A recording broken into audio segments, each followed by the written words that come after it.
सच्चिदानन्दरूपाय विश्वोपत्यादिहेतवे तापत्रय विनाशाय श्री कृष्णाय वयं नमः।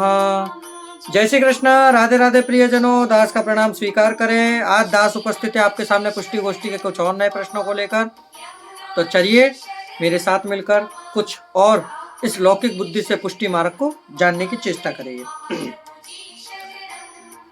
प्रश्नोत्तरी चालू करने से पहले दास आपसे हाथ जोड़कर विनती करना चाहेगा कि यदि आप हमारे चैनल पर नए हैं तो हमारे चैनल को सब्सक्राइब करके बेल आइकन बटन को दबाकर शेयर का बटन अवश्य दबाएं, लाइक करें, कमेंट बॉक्स में राधे राधे जय श्री वल्लभ अवश्य लिखिए।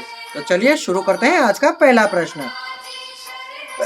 पहला प्रश्न है, भूतल के ऊपर पधारने से पहले श्रीमद् वल्लभाचार्य जी कहाँ विराजते थे? तो इसका उत्तर है, भूतल के ऊपर पधारने से पहले आप श्री नित्य लीला धाम में श्री कृष्ण गोपीजनों के साथ गोलोक धाम ऊपर वहां विराजते थे। अगला प्रश्न, जगत गुरु श्रीमद् वल्लभाचार्य जी के पूर्वजों को क्या कहा जाता था? तो जगत गुरु श्रीमद् वल्लभाचार्य जी के पूर्वजों को सोमयज्ञ के दीक्षित के नाम से जाना जाता था। अगला प्रश्न, श्रीमद् वल्लभाचार्य जी के पूर्वज कौन कौन और उन्होंने कितने कितने सोमयज्ञ करे? सबसे पहले श्री यज्ञ नारायण दीक्षित जी जिन्होंने 31 सोमयज्ञ करे। अगले श्री गंगाधर दीक्षित जी जिन्होंने 27 सोमयज्ञ करे। तीसरे श्री गणपति दीक्षित जी जिन्होंने 32 सोमयज्ञ करे। चौथे श्री वल्लभ दीक्षित जी जिन्होंने 5 सोमयज्ञ करे। और अंतिम पांचवे श्री लक्ष्मण भट्ट जी दीक्षित जी जिन्होंने 5 सोमयज्ञ करे। ऐसे 100 सोमयज्ञ पूर्ण करने के बाद पूर्ण पुरुषोत्तम श्रीमद् वल्लभाचार्य जी का प्रागट्य लक्ष्मण भट्ट जी के यहाँ हुआ था। अगला प्रश्न, पुष्टि मार्ग संप्रदाय में मुख्य सिद्धांत क्या है?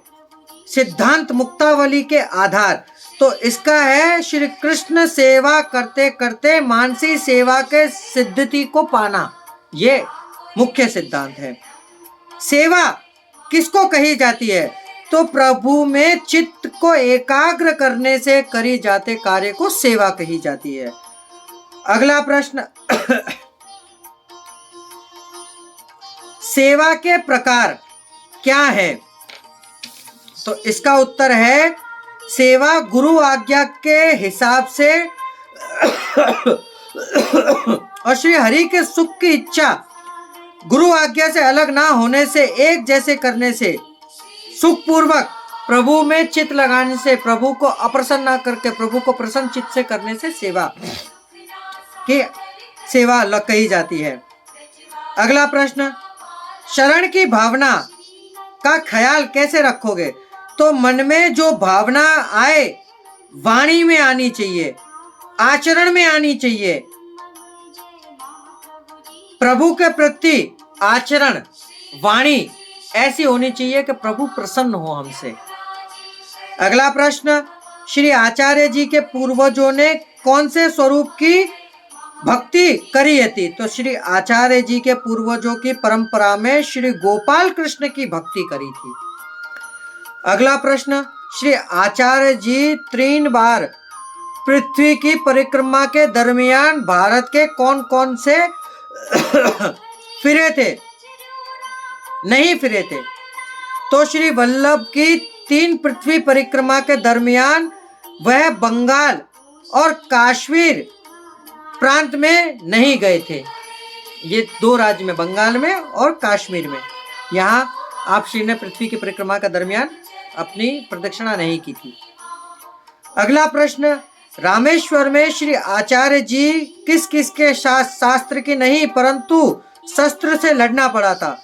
तो रामेश्वर में श्रीमद् वल्लभाचार्य जी ने रामेश्वर के जो शैव थे उनके साथ शस्त्र से लड़ना पड़ा था।